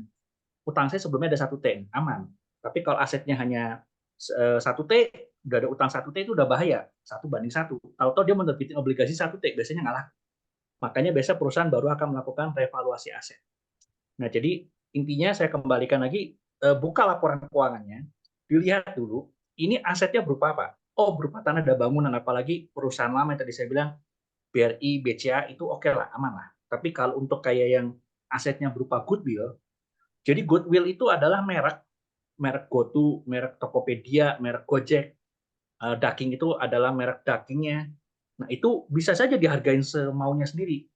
Saya soalnya punya pengalaman trauma, mungkin Bapak Ibu masih ingat saham Aisyah, beras 3 pilar. Itu dulu dia membeli, sampai sekarang produknya masih ada taro. Jadi dia dulu pilarnya adalah bisnisnya beras, setelah itu dia punya yang masih jalan sampai sekarang, Bihun dan sebagainya, sama ada merek snack taro. Jadi merek snack taro itu dulu punya Unilever. Dibeli sama 3 pilar, Aisyah, pada saat itu namanya, seharga 1 triliun, 1,2 triliun ya kalau nggak salah. Nah, setelah itu bisnis berasnya kolab, ada utang sampai 3T, kan dia kena gerbok dan sebagainya, obligasi kan gagal bayar. Pada saat itu emitennya saya ikut hadir di public expose-nya, public expose Indensial. Jadi menenangkan, tenang, nggak usah khawatir, obligasi bisa kita bayar, butuh waktu katanya, tapi kita akan bayar. Asetnya dari mana Pak? Saya bilang, tanah pabrik dan sebagainya itu kan cuma di bawah 1T, utang obligasinya 3T gitu kan. Tanah bangunan semua ya, keseluruhan Aisyah, tidak hanya pabrik berasnya. Manajemennya dengan bangga, direkturnya bilang, tenang, saya beli merek 1,1T. Ini harusnya laku merek 3T. Harusnya laku 3T, beli 1T. Saya nggak mungkin datang ke Unilever. Saya cari perusahaan konsumer lainnya, yaitu ICBP dan Indofood. Mereka ketawa, Pak, jangankan 3T, Pak. Itu Aisyah tuh beli 1T itu udah kemahalan, Pak. Karena dengan uang 1T, itu saya ngapain bisa beli merek dari Unilever? Dengan uang 1T, saya punya merek baru, bikin sendiri, bisa bikin 10 merek dengan biaya promosi total semua selama 5 tahun, itu bisa habis 1 T. Tapi saya punya 5 merek sendiri, Pak. Jadi biaya promosi dan sebagainya biasa taruh lah. Jadi ngapain saya beli 1T dari Unilever? Itu Aisyah salah. Dan akhirnya kenyataannya benar. Merek itu nggak ada yang mau beli, akhirnya collab dan sebagainya, akhirnya ganti nama kan. Bukan 3 pilar lagi, jadi FKS dan sebagainya. Itu adalah contoh bahwa aset berupa goodwill atau merek bisa dihargain suka-suka dia, mau dihargain 2T, 3T bisa. Tapi ketika dia butuh duit, belum tentu ada yang mau beli.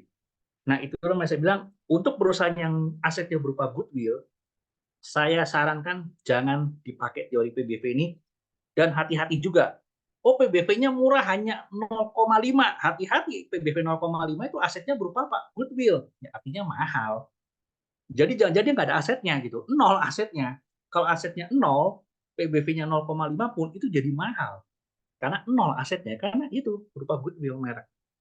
Jadi memang ini ada PR buat kita, kalau mau pakai teori PBV kita buka lagi laporan keuangan, oh asetnya apa nih? Makanya perusahaan-perusahaan sekarang ini ya agak sedikit aneh ya, bahwa oh goodwill bisa digede-gedein, merek bisa digede-gedein, membesarkan aset. Ini yang harus diwaspadai oleh para investor. Kalau para trader beda lah, kalau seperti kata yang pakainya kan technical candle aja. Nah, bagi kita para investor, be careful, ini ada jebakan. Oh, aset perusahaannya besar, tenang aja 10T. Tapi dicek lagi apa isinya. Oh, ternyata goodwill, merek. Nah, itu hati-hati, jangan. Jauhin udah. Tapi kalau berupa tanah dan bangunan, kita lihat dia membelinya tahun berapa. Oh, masih baru tahun 2020 ya. Oke lah, itu artinya wajar. Price in. Tapi kalau bilang, oh perusahaan lama nih, perusahaan sudah berdiri, tanah bangunannya di hitungan tahun 70-an, 80-an, itu PBV 1 pun bisa jadi murah. Ya, tadi saya bilang, tanah bangunannya dihitungnya tahun 70-80 kok di pembukuan dia. Gitu. Jadi memang biasanya kalau perusahaan mau IPO punya aset tanah bangunan lama, supaya PBV-nya kelihatan murah, bisa IPO harga naik, mereka melakukan revaluasi aset sebelum IPO. Jadi ini banyak trik sebetulnya di dalam IPO ini, masih bilang kalau bisa jauhilah saham-saham IPO ya, karena ini saya bilang triknya banyak. Jadi PBV 1 bisa jadi mahal, bisa jadi murah. Karena ada revaluasi aset itu. Jadi waspada ya, saya bilang gitu. Kita harus lihat. Karena saya juga menangani beberapa perusahaan IPO juga, mereka gitu. Oh, asetnya kecil banget ya Pak. Tapi tanahnya itu tanah dibeli tahun 80-an. Ya udah, revaluasi aset. Revaluasi aset, bayar pajak nggak apa-apa deh. Jadi dia bisa IPO dengan harga mahal, tapi PBV-nya 1. Dibilang apa? Ya nggak mahal. Orang PBV 1 kok. Padahal PBV 1 itu hasil evaluasi aset. Tanah tahun 80-an, bangunannya baru sih. Cuma kan pembelian tanah tahun 80. Murah. Di-upgrade, disesuaikan dengan harga pasar sekarang, otomatis asetnya membengkak. Jadi itu yang ingin saya sampaikan, hati-hati ya. Jadi memang PR-nya ya cukup banyak untuk kita para pengikut fundamental. Tapi di sini ada seninya. Makanya saya bilang kayak BCA, BRI, saya bilang itu PBV 5 pun masih murah. Karena ingat, mereka bank lama loh. Masih banyak aset-aset tahun 70-an, 60-an mungkin. Apalagi BRI ya, itu bank-bank lama lah gitu kan. Nah, itulah yang membuat kenapa bank-bank kita juga banyak dibeli oleh pihak asing.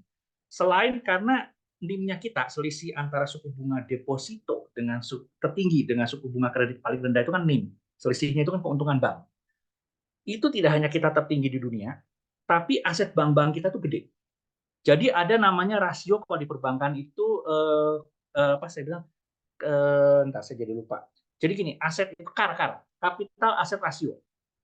Jadi kalau misalnya bank itu CAR-nya adalah 20%, artinya dana pihak ketiga, orang nabung deposito dikumpulin jadi satu, namanya DPK, dana pihak ketiganya adalah 100 miliar, dia punya aset 20 M, aset tanah dan bangunan, CAR-nya 20%. BI itu tergolong tinggi, karena BI standar Indonesia itu ditinggikan. Pak, standar internasional berapa? Basel, gini, sebelum ada krisis moneter, bukan krisis moneter, krisis supreme mortgage di Amerika, itu CAR luar negeri itu hanya 1%. Jadi bayangin orang nabung, taruh deposito 100 miliar, aset banknya hanya 1 miliar loh. Karena apa? Tanah dan bangunan mereka semua kebanyakan kontrak, nyewa, kalau di luar negeri. Nah, sejak kena krisis supreme mortgage, ada namanya peraturan Basel 3. Jadi Basel 1 dinaikin, Basel 2 naikin. Terakhir kali Basel 3 itu 3%. Dan itu di luar negeri sampai sekarang masih banyak yang belum bisa menerapkan. Karena lagi-lagi gitu, bangunan mereka tanahnya nyewa semua, ngontrak semua. Di Indonesia CAR-nya nggak ada yang 3%. Bahkan kalau nggak salah BI mensyaratkan 15% sampai 20%. Nah, itulah yang membuat bank-bank kita, biarpun di sini mungkin, wah ini bank kecil, nggak terkenal, tapi asing mau beli. Karena bagi mereka, gila, ini asetnya gede juga ya kalau dibilang. Kok karena bisa sampai 20%? Nah, karena memang standarnya BI kan tinggi. Makanya dibilang perbankan kita jauh lebih sehat. Pertama, untungnya gede. Kedua, asetnya kuat, karena CAR-nya kan gede, 15-20%. Di luar negeri itu 3% aja banyak yang teriak-teriak. Belum bisa dipenuhi semua. Memang ada aturan lagi digodok, pengen dinaikin jadi 5%.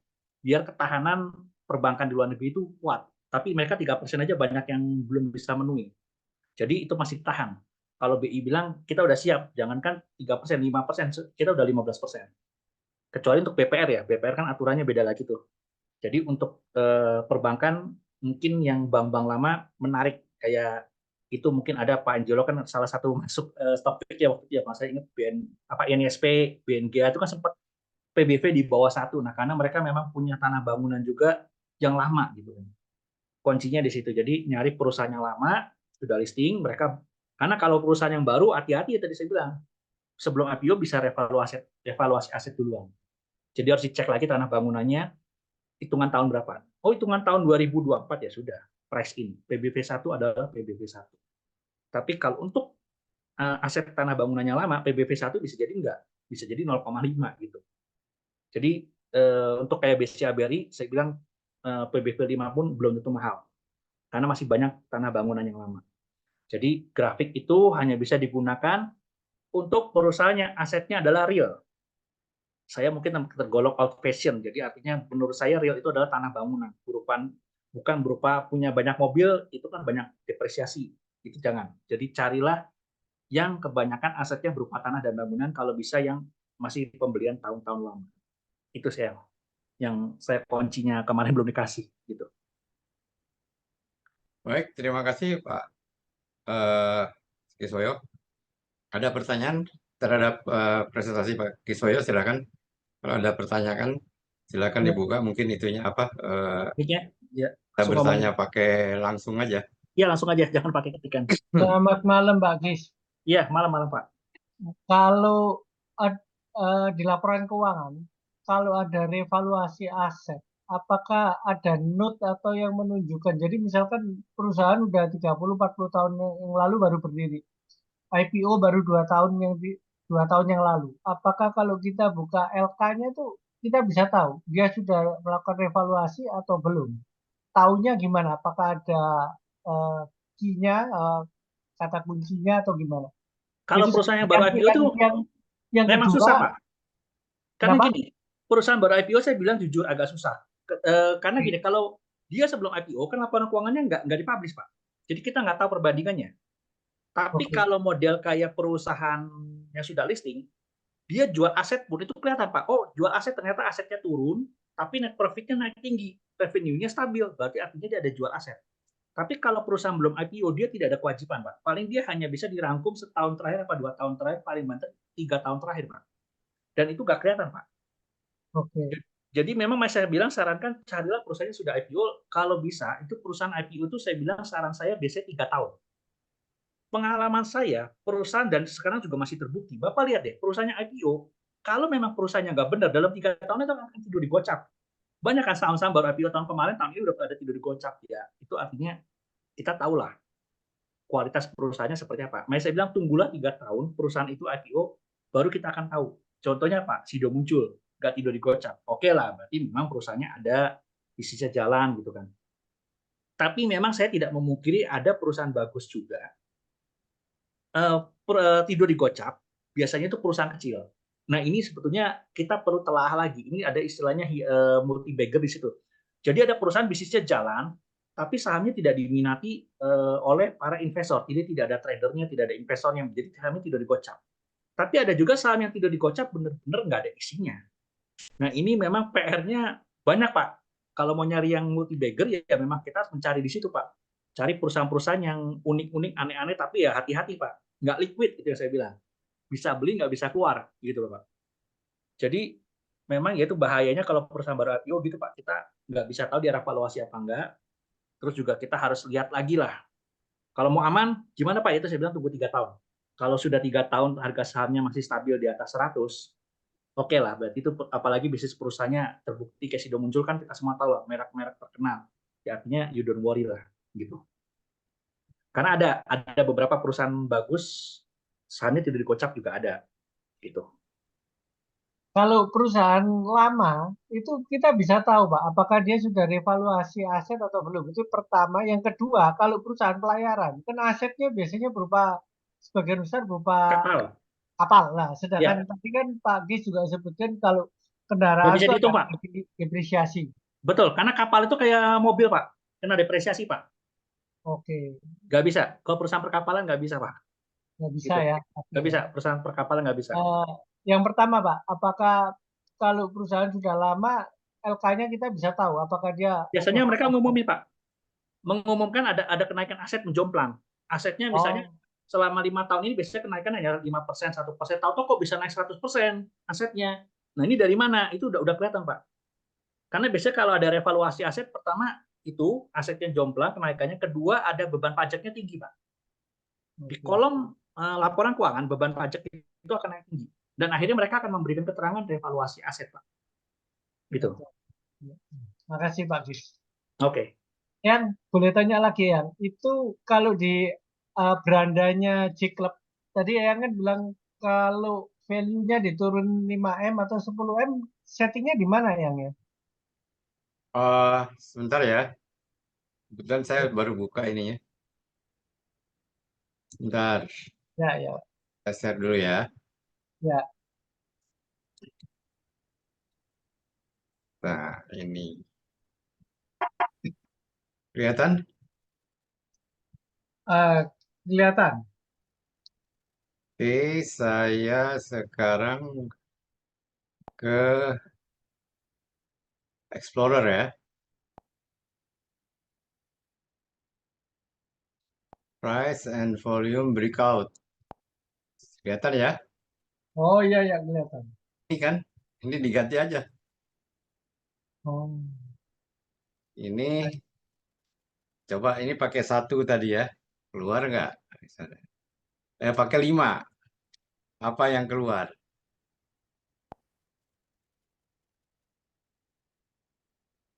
Nah kan, hanya 4 yang keluar kan? iya, iya. Sekarang saya ingin cari kesempatan lagi. 5-nya saya rubah jadi 1.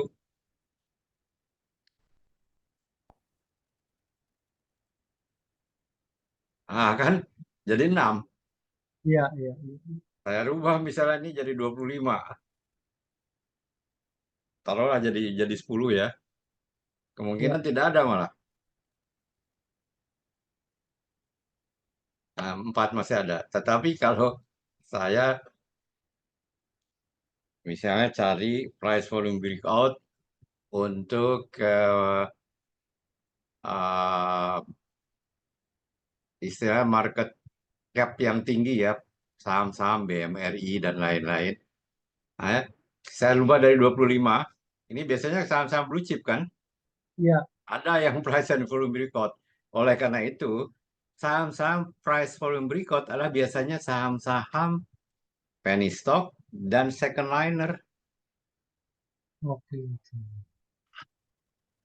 Iya. Ah, Kalau, eh, ya Pak Richard ya, ini tadi. ya, Ya, ya kalau kalau alat populer indikator nggak bisa ada setup untuk value-nya ya. alert popular Populer indikator yang di beranda itu kan ada menu alat populer indikator.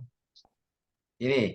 Ya, Nah ini ya, kita bisa. Ini kan semua semua istilahnya indikator. Ada MACD, ada MACD, ada RSI di sini. Di sini yang keluar ya, hanya MACD dan stokastik aja.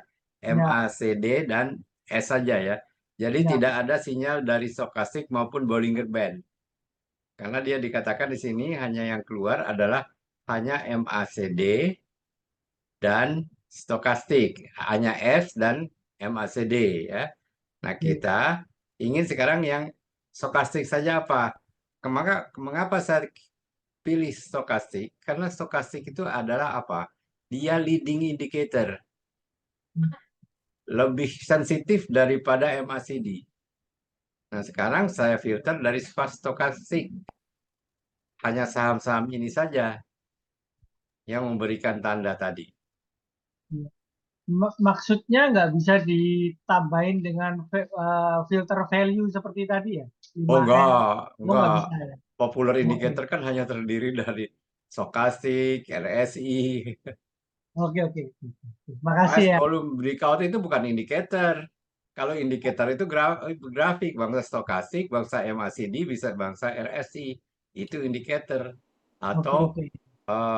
apa misalnya volume ya, indikator volume ya. Nah, itu ya. Atau Pakai Explore bisa indikator yang ah, popular indikator pakai Explore. pakai Explore. Nanti bisa difilter itunya apa. Oh, ini value-nya. Ah, Oh, maksudnya itu pertanyaannya ya.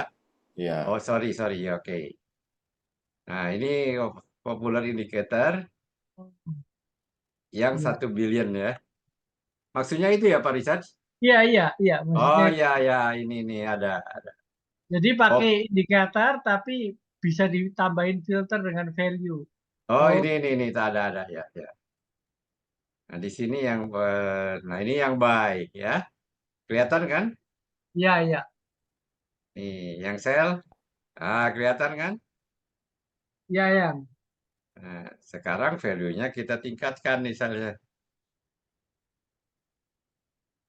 Stokastik value-nya kita kan 10 misalnya. Iya. Dia berubah kan? Sorry.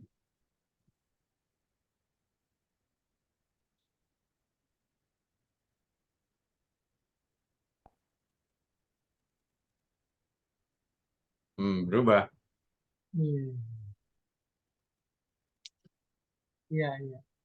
Oke, selanjutnya saya ingin bikin, nah ini nih, eh, ini saham-saham yang bagus untuk investasi. Tadi Pak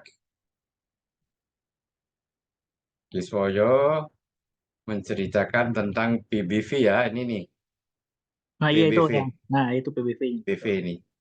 Pak Kiswoyo bilang hati-hati untuk lebih diteliti lagi ya, Pak Kis, Iya, betul, betul ya. meskipun rendah dan lain-lain. Jadi diperdalam lagi. Akan tetapi Anda bisa bertanya, biasanya eh, perusahaan-perusahaan itu kan laporan keuangannya setiap berapa bulan sekali di eh, public expose, Pak Kiswoyo? Kalau public expose itu biasanya kewajibannya setahun sekali. Jadi Setahun biasanya sekali. kalau Tapi perusahaan yang gede 3 bulan sekali ada nggak? ada, kalau perusahaan gede ada yang. Jadi kalau Nah, perusahaan 3 bulan kecil, sekali Anda bisa tanyakan seperti tadi, apakah mengenai betul. evaluasi, revaluasi, ya dan lain-lain itu Anda bisa tanyakan di situ di public expose. Jadi oleh karena itu perusahaan-perusahaan tertentu diwajibkan em, di memberikan public expose Semua ya. yang peraturan IDX bukan semua, bukan perusahaan tertentu. Semua perusahaan listing di IDX wajib melakukan Kan public public expose expose satu kali. di laporan tahunan ya. Ya, setelah RUPS tahunan wajib Ya, satu kali. ya. Nah, itu wajib 1 kali ya. Nah, Betul. untuk perusahaan-perusahaan yang IPO tadi, yang hati-hatinya ada, IPO kan mengeluarkan apa yang dinamakan buku apa tuh? Eh Pak Giswoyo? Kalau IPO Kenapa? itu dia mengeluarkan prospektus ya. Prospektus, ya, prospektus. Anda harus baca prospektusnya. Nah, pada waktu roadshow atau public expose, setelah Anda baca prospektus, hati-hati. Kalau Anda baca prospektus, berarti Anda harus mengerti fundamental analisis. Betul nggak, Betul, Pak Kis? betul. Bahkan Iya, kalau perlu datang ya. Kalau kan itu sebelum datang. Nah, listing saya ada misalnya tanya dulu jawab. waktu JMF, waktu Garuda Public Expose, saya datang. Saya ikut tanya. Saya tanya debt equity rasionya, saya tanya PBV-nya, saya macam apa yang dicantumkan di dalam prospektus, saya tanyakan semua. Apakah ini ada asumsi, ada apa-apa, semua saya tanyakan. Nah, itu untuk perusahaan-perusahaan IPO, kalau Anda untuk investasi, Anda harus datang pada waktu public expose. Biasa mereka melakukan Betul. roadshow dulu, ya. Betul. Ya, terus dalam roadshow itu melakukan public expose, menerangkan ini adalah perusahaan saya begini. Saya menyiapkan perusahaan go public, ya, tapi dari perusahaannya saya bukan underwriter-nya. Itu 2 kali. Dua-duanya perusahaan penerbangan, ya. Saya bikin istilahnya business plan dan macam-macam, bikin prospektus. Saya harus bersiap menjawab pertanyaan-pertanyaan calon investor. Saya sampai dilatih caranya presentasi bagaimana supaya bisa meyakinkan calon investor. Ya, saya untuk mempersiapkan 2 perusahaan itu saya disekolahkan bagaimana mempersiapkan go public. Disekolahkannya jauh lagi ke Washington waktu Wih, itu karena perusahaannya keren. besar.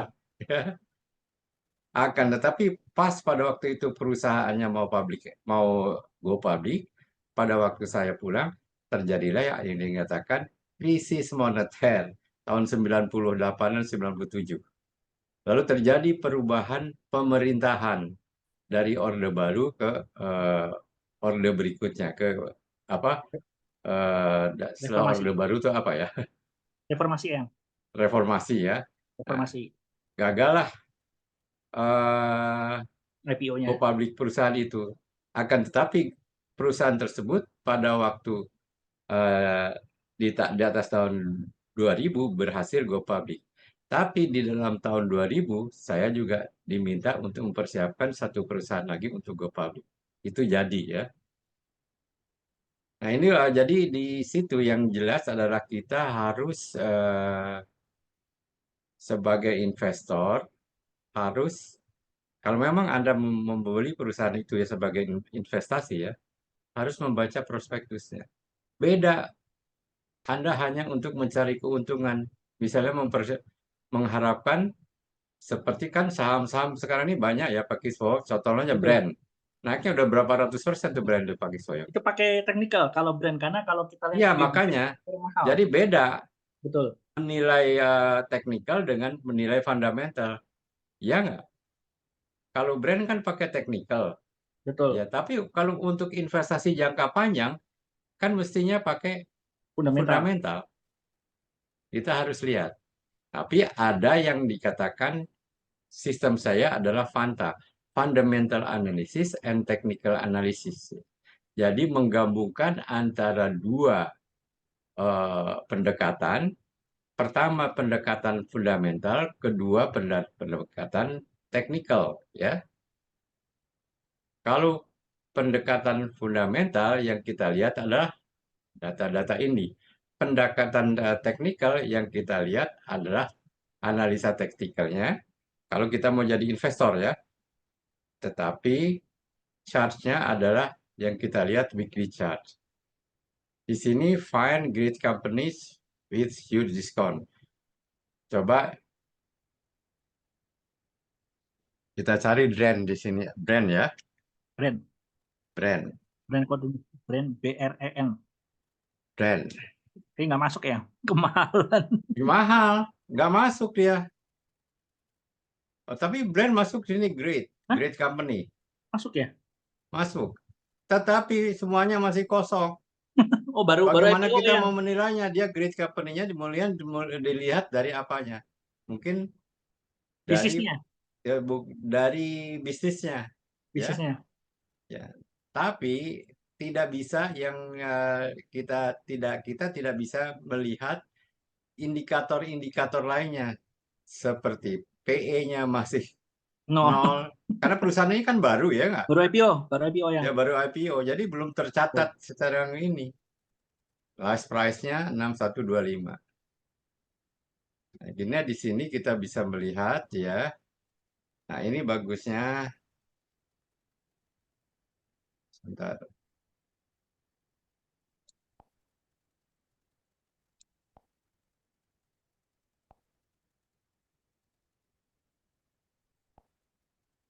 Kita lihat financial field-nya aja lah ya. Nah,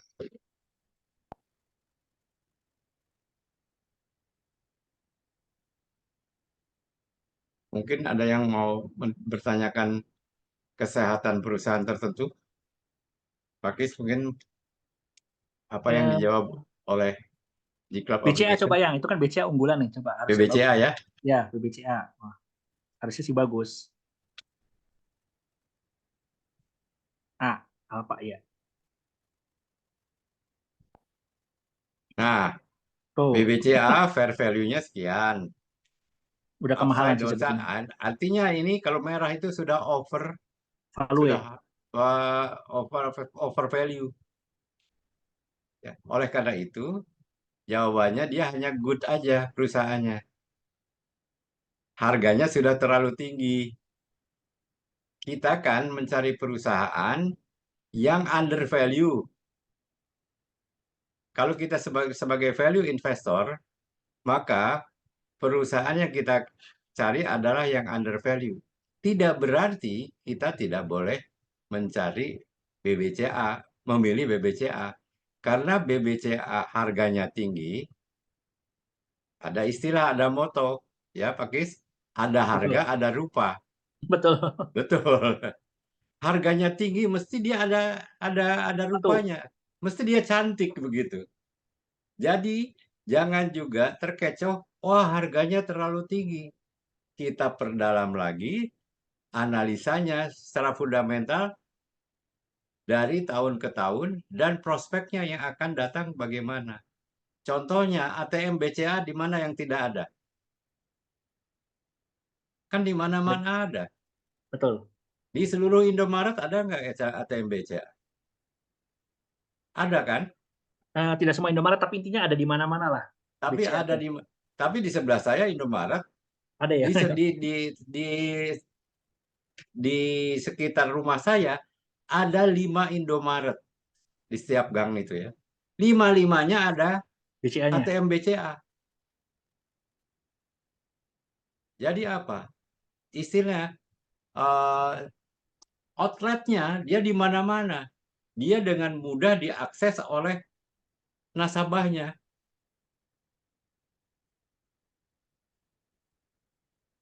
Di Jalan Bangunan Barat ada, di Jalan Haji Ten ada, di Jalan Angkur ada. Semuanya ada BCA-nya. Ini saya mengatakan jalan-jalan di daerah sekitar saya. Daerah jalan yang namanya bangunan. Bangunan Barat, Bangunan Timur, Jalan Angkur, Jalan Porselen. Itu saya hitung dulu ya. Satu, dua. Ada 5 BCA. Ada 5 Indomaret. Semuanya ada ATM BCA.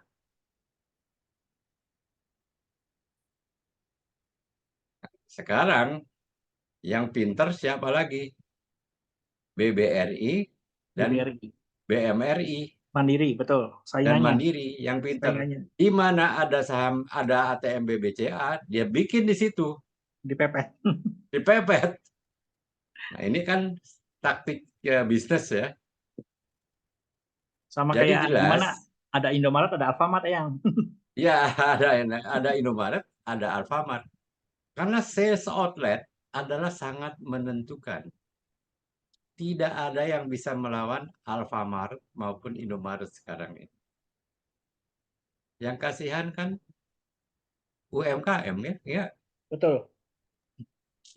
yang kasihan. Tetapi BBCA grupnya siapa coba?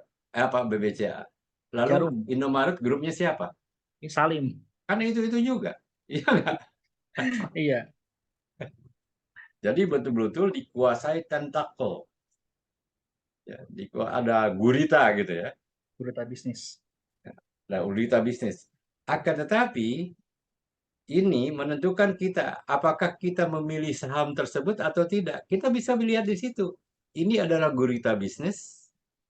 Harganya kok tinggi terus. Ya, tadi dikatakan ada harga, ada Rupa. rupa. Terus terang, saya masih memiliki saham selalu di portofolio saya ada saham-saham bank-bank besar ini, apakah BBCA, apakah BMRI, apakah dan apakah BBRI, ya, dan BBNI. Saya semuanya punya BBCA, BBRI, BMRI, BBR. Ini Eyang jangan-jangan modal lama ya, Eyang ya? Sudah modal Hah? 10 tahun lalu ya, Eyang ya? Oh enggak, keluar Oh, masuk. oh, buat investingnya Eyang nih, jangan-jangan nih. Ya, baik. Tapi ngomong-ngomong ini sudah jam 9.05 ya.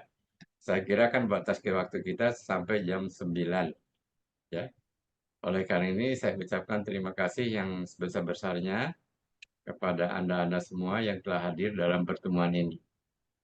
Dan kita tunggu nanti seminar kita minggu ketiga bulan puasa untuk seminar Ichimoku ya. Baik, terima kasih. Dengan ini saya tutup pertemuan kita malam ini. Oke, siap. Thank you, Eyang. Silakan bagi yang akan Kasih, meninggalkan Eyang. tempat. Terima kasih Pak Angelo, Pak Kiswoyo. Pak Ya, Chandra, sama-sama. terima kasih. Sama-sama Pak Chandra. Terima kasih yang Pak Angelo, Pak Kiswoyo. Pak Richard, Ya. Pak Richard, Sama-sama, terima Pak kasih. Richard. Sama-sama, Pak.